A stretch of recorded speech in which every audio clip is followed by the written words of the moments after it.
এই বিভিন্ন ধরনের ফল, সারা বিশ্বের ফল আছে এখানে। আমি এই নামাবাজার আসার পরে যে জিনিসটা দেখতে পারলাম, গাজীপুর নামাবাজার যে যেন একটি হয়েছে হাওড়ের মতন আনন্দ ও পর্যটক কেন্দ্র। গাজীপুর একটি শিল্পাঞ্চল এলাকা। শিল্পাঞ্চলে মানুষের যখন সারাদিন পরিশ্রম করে থাকে, প্রতি শুক্রবার বা একটু অফ ডেতে তারা এখানে বর্ষার সময় এসে এই তুরাগ পারে একটু মনকে চাঙ্গা করার জন্য নদীতে নৌকা দিয়ে একটু ভ্রমণ করে। নদীর পাশে ভ্রমণ করতে বা নদীতে নৌকা দিয়ে ভ্রমণ করতে অনেক আনন্দ লাগে তাদেরকে, যাদের সাথে আমি কথা বলে বুঝতে পেরেছি। তারা এই তুরাগ নদীতে যথা নামাবাজারে মানুষ অনেক সময় পিকনিকের জন্য আসে। এজন্য হয়েছে একটা পর্যটক কেন্দ্র বা হাওর।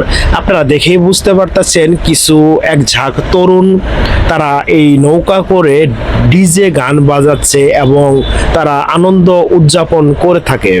এভাবেই প্রতিদিন বা প্রতি শুক্রবার বেশি আনন্দ পায় এই নামাবাজার এলাকাতে এসে।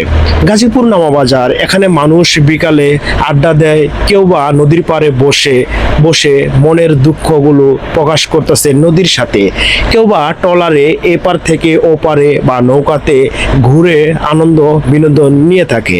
এটি গাজীপুর নামাবাজার। এটা হলো কাশিমপুর কেন্দ্রীয় কারাগার থেকে 10 টাকা অটো ভাড়া। 10 টাকা অটো ভাড়া দিয়ে আপনি এখানে আসতে পারবেন এই নামাবাজার তুরাগ নদীর তীরে।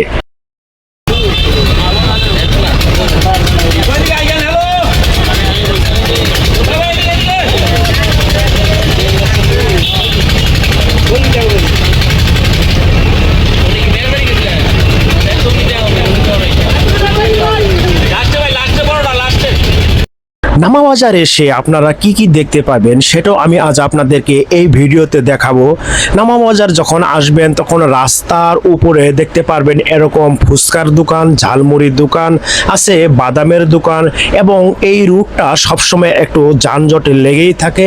কারণ রুটটা হলো ছোট, অটো রিক্সার অভাব নেই, কারণ এখানে যে অনেক পর্যটক এসে থাকে সেই পর্যটকের কারণে মূলত এখানে জ্যাম পড়ে থাকে। আর আমি যখন এখানে এসেছি তখন ঠিক দুপুর বা বিকাল 3টা এমনটাই হবে আনুমানিক সময়।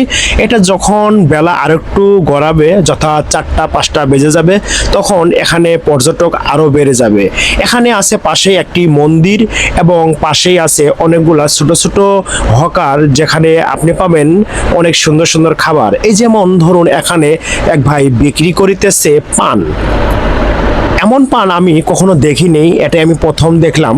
ইনি পানে বিক্রি করিতেছেন, পানে ফল এবং কাঠবাদাম ইত্যাদি যাবতীয়। এখানে 10 টাকা থেকে শুরু করে 50 টাকা প্রাইজের পান বিক্রি করা হয় এবং উনি পানের ভিতরে অনেক কিছু মিশিয়ে থাকে, যেটা আপনাদেরকে অনেক উৎসাহিত করবে পান খাওয়ার জন্য। ধীরে ধীরে অনেক সময় অপেক্ষা করার পর এখন প্রায় বেজে গেল 5টা। দেখুন অনেক মানুষ এসেছে, তারা এপার থেকে ওপারে ভ্রমণ করবে, কেউ বা এই ট্রলার দিয়ে নদীর মাঝখানে ঘুরে আসবে পরিবার নিয়ে, কেউ বা ঘুরবে তাদের বন্ধু বান্ধব নিয়ে। ভাই আপনি কোথা থেকে এসেছেন? ভাই মূলত আমি সাভার থেকে আসছি এখানে। সাভার থেকে আসছেন? জি। কি পরিবেশ কেমন লাগতেছে এখানকার? আসলে এখানকার পরিবেশটা বেশ ভালোই লাগতেছে। আসলে যে এখানে তুরাগ নদীর পাড়ে নদীর একটা মনোরম একটা পরিবেশ, এবং এখন তো নদীতে ভরপুর পানি রয়েছে, তো এই জন্য বেশ একটা ভালো লাগতেছে। তো ঢাকা শহরের কোলাহল থেকে বেরিয়ে একটু প্রকৃতির মাঝে একটু নিঃশ্বাস নেয় আর কি।